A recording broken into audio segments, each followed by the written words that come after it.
welcome back. Or welcome here if you haven't been in our van yet. They must have. Yeah. I mean, seen the van tour if you're watching this video. Yeah, if you haven't seen the van tour, maybe you should watch that video first because we're going to be talking about the van tour and we're going to be talking about certain things in the van that we already don't like. We like the van, we like everything, but if we have to look back on it, there are small things that I think we would probably fix for the next build. Yeah.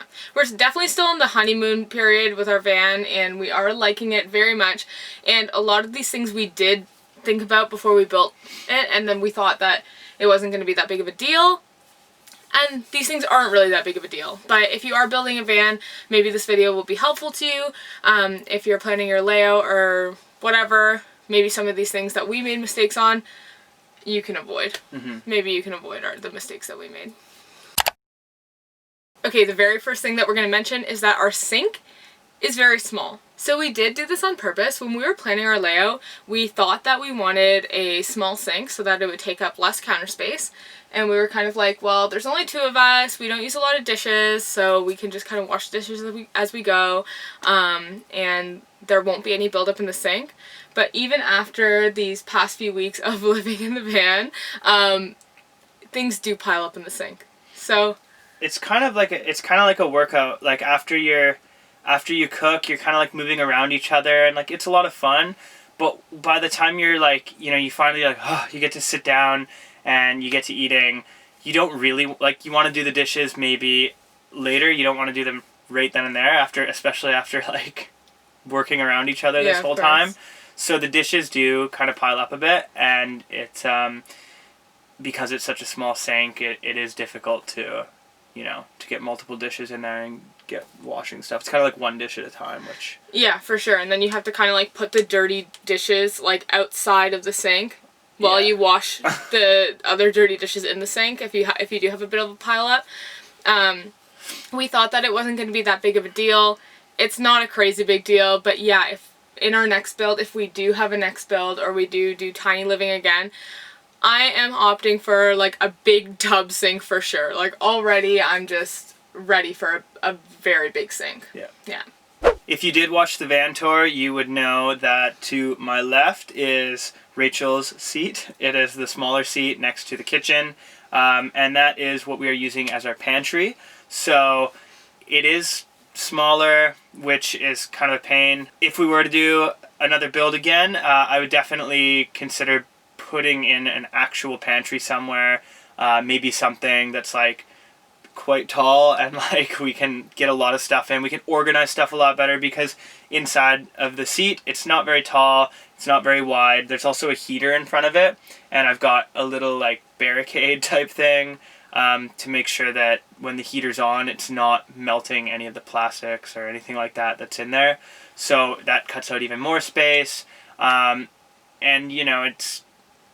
we want to have, lots of spices, lots of things that we can grab and start cooking. So I think we would opt for a much bigger pantry in the next build. Yeah, for sure. Like even where we put our spice jars, I would have, if we had just spent a little more time, and maybe we will do this in the future if we ever decide to renovate this van, which I'm sure that we will, but maybe put like a couple shelves there instead and then put some dry storage or like whatever there. Yeah. When we first were planning this out, we knew that that was going to be a small pantry or a small dry storage space, and it kind of like has everything in it. So like we have everything from like our spatulas to like chopsticks and cutting boards, but then we also have like nutritional yeast and I mean like all sorts of things are in that it's really hard to keep organized. And then of course it's like a big like deep seat, so you're kind of like reaching in and grabbing stuff all the time and it's kind of awkward.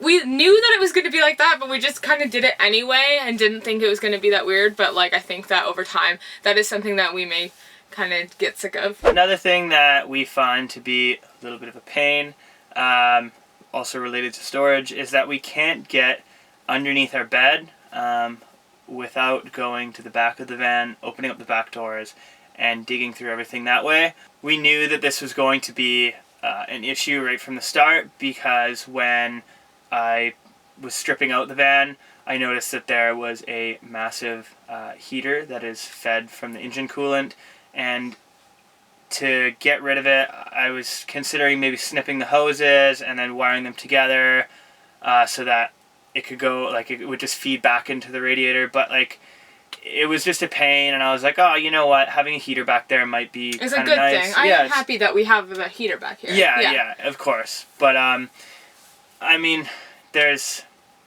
I would have had an alternative heater if I would have snipped that one out and probably put a different type of heater, something that we could have put off to the side, something that's not so big and clunky and takes up a lot of space. Yeah, so basically, to make it clear, the only space where we could fit this huge heater was where you see it. It's just under our bed here. So that's why it was a heater issue, because now we don't have any space to, like, even if we made a small drawer or something, or to be able to access all that storage underneath our bed, we wouldn't be able to pull out, like, our big tubs of stuff or whatever, because there's not enough room. Yeah, and we also talked about doing potentially like a door, like, where we could pick the mattress up and then lift it up to the roof, and we could access things that way. And it was a lot of stuff that we were thinking about doing, and we, by the end of it, we're like, you know what, it probably won't be that bad. We'll just go to the back and go through stuff that way. And it turns out that it might have been worth it to maybe figure out some way to access. Yeah, because it hasn't been that bad. It hasn't been bad at all. But right now, it's not winter yet. And if you don't know us, and this is your first time watching us, we're Canadian. And winter is coming very soon. And we can already feel it kind of creeping on now. It's like the middle of October. So, it's going to be, I feel like that's going to be a real pain in the winter to have to go out there for our storage. So we'll have to bundle up just to get back there. Trying to keep more stuff in the van, but I do feel like this is, like, another disadvantage of having a shorter van as opposed to having a taller van, because I mean, we just don't have that much space. Like, we don't have space for overhead cabinets or anything, and because of that heater. I mean, in a Sprinter, you probably would have been able to do that heater and then also a drawer. But potentially. Yeah, but with us, no, it wasn't going to be an option. So we can't access our storage from inside the van. Let's talk about the biggest problem in our van build, which we mentioned in our van tour.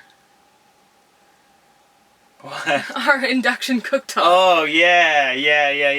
The terrible stove. mistake. Yeah, the terrible mistake that we made of getting an induction cooktop. We were buying a lot of the things in our build from Amazon throughout the building process, so I'd order things and then they'd come in. So, like, if you were watching our van build series, you know that in, like, the first or second video, we got the induction cooktop and we were super stoked about it. But at this time when we were shopping for it, I did do research on the best cooktops to have inside of a van, and then I got all freaked out about propane, and then I saw that some other people had induction stove, so I was like, sweet, well, we can just have an induction stove and that will be perfect. We have all this solar, but at this point, like, we didn't understand the solar system, or solar whatever. To your battery bank, and then your battery bank to like inverter, and then that to the induction stove, and, like, you have to size everything properly, especially your battery bank has to be sized appropriately so that you can size a bigger inverter, so then you can run an induction stove. We have plenty of solar to run it, but we don't have the battery bank to run it. Yeah. So we didn't know that yet. We didn't understand that yet. And by the time that we started to understand that, it was past the date where I could return the stove. And Nick had already started, like, cutting all the pieces and stuff for the kitchen, and I had finally sized up the kitchen the correct way. And then cut it out specifically for this stove. Yeah. So, that was, like, probably the biggest bummer of our van build in general. So we can use our induction stove when we're plugged in to Shoreline Power. I wired it up. We have one plug that's in the electrical box that can be plugged into Shoreline Power, so I made sure that the plug that the induction stove will plug into is the one that will plug into Shoreline Power. So which is fine. Yeah, so if we are on grid power, then we can plug it in, we can use it, no problem. Which is, it's good. But I don't think that we're going to be on Shoreline very often. Like, no, that's the problem. So then we also got, because we have a Coleman stove for cooking outside, and then we also got another just little, like, portable propane stove for inside or whatever, additional cooking as well. So we have many ways to cook, but it was all because of this little accident of, buying the stove before doing the research and actually understanding. Yeah. Anyways, it looks really nice, but it's not ideal. I wouldn't do it again. I would definitely have just built in like a little propane situation into our van build. Yeah. Yeah. The next thing about our build that we don't love is that I didn't wire up nice speakers and get a stereo that we can plug in our aux cord to and play music through. So it's all just the radio. So we have a speaker back here, we have speakers up in the cab, nothing crazy, no subs or anything, just little tweeters, and they only play the radio. So we had to buy a little portable speaker, which works great, but you know, it would be nice when we're driving to have something built in that we can just plug in, and especially when we're back here cooking with the speaker that we have, it would be nice to just have something small. There's enough room in here that I could maybe build a little sub box and wire it up, but I think that's something for the future, maybe renovations, or maybe we scrap that and we just deal with the Bluetooth speaker for now, which is fine, and focus on doing that in the next build. Yeah, like again, it's fine. We just play music from our speaker, but like obviously like now we have to like make sure that it's charged and whatever, and I don't know, we could lose it like we lost our last one. The last thing that we don't love about our van build is again something that we thought about doing beforehand and then we just didn't do, is I would really love if the passenger seat swiveled so that we would have additional seating. When we've had a couple friends come into the van or whatever, people are all sitting on like the couches and the bed, and it's fine, but it would really open it up a lot if that seat could just swivel around, and there's the space for it, so that would be really great. We did leave the space, yeah, in case it's something we want to do in the future. Yeah, we like in general we kind of just want to do an entire cab makeover. We didn't really do anything to the cab when we were doing we didn't do anything. No, we didn't do anything. We just we were so focused on like getting this space ready for ourselves so that we could enjoy, you know, it's somewhere that we want to be during the winter time here, that, you know, by the time winter crept up on us, we were like, okay, well, we don't have any time to do anything in the cab. Maybe we can do it later. Yeah, next in the springtime or something. Yeah, so, or if we have free time during the winter, because we're going to be somewhere where it's not too below freezing, but still, it's, I don't know. We'll see. Or the next build. I don't know. I don't know. Anyways, yes, I think that's it. Those are the 6 main things that we don't like about our van build. Actually, I can't think of any other ones. So that's right now. Yeah. These are the things, but who knows? This could end up being a series. Like, who knows? Yeah, I don't think that's gonna happen. No, I don't either. Anyways, I hope that this was helpful for you in the slightest. If you are building a van or you were just curious because you watched our van build in its entirety, if you haven't watched that and you are interested in watching us screw around and figure this whole thing out on our own with no experience, we do have our entire van build series here on this channel, and then we have our van tour on this channel as well if you haven't checked that out. But yeah, I think that's all for today, and we will see you in the next video.